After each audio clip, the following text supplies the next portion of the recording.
here to help. Oh man, you don't need that. This is all you need.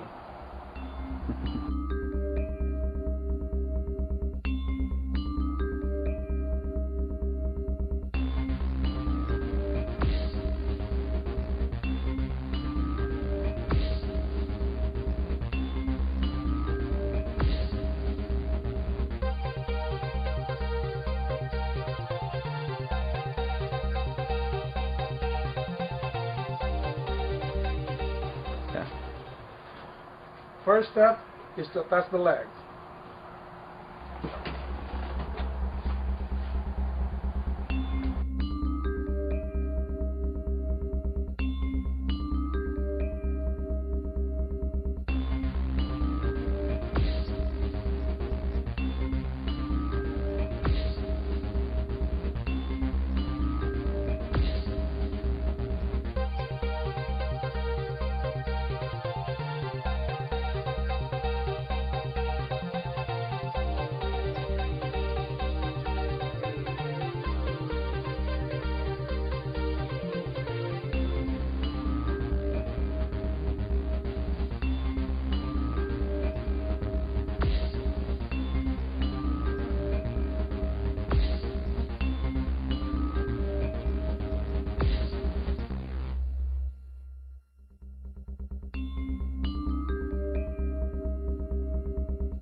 If your machine needs a firmware update, this will be in the box.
You've been watching the setup and installation of the all-new HP DesignJet T2300E MFP, a two-roll, full-color, wide-format print, copy, and scan-to-file solution. As you can see from the video, 2 people were required to get it out of the box, but just this one tool was needed to assemble the product. Once it's on your network, we'd be happy to help you with your setup and integration as far as software goes. We can do that free of charge via gotomeeting.com, which allows us to remote access your computer and help you through those issues. This is an amazing product at an amazing price. If you'd like to learn more about it, visit our website at www.thewideformatcompany.com. The idea here is to fire your blue printer and bring your services, your printing services in-house and do all your print, copy, and scanning right in your own office. Extremely convenient, save your business time, save your business money.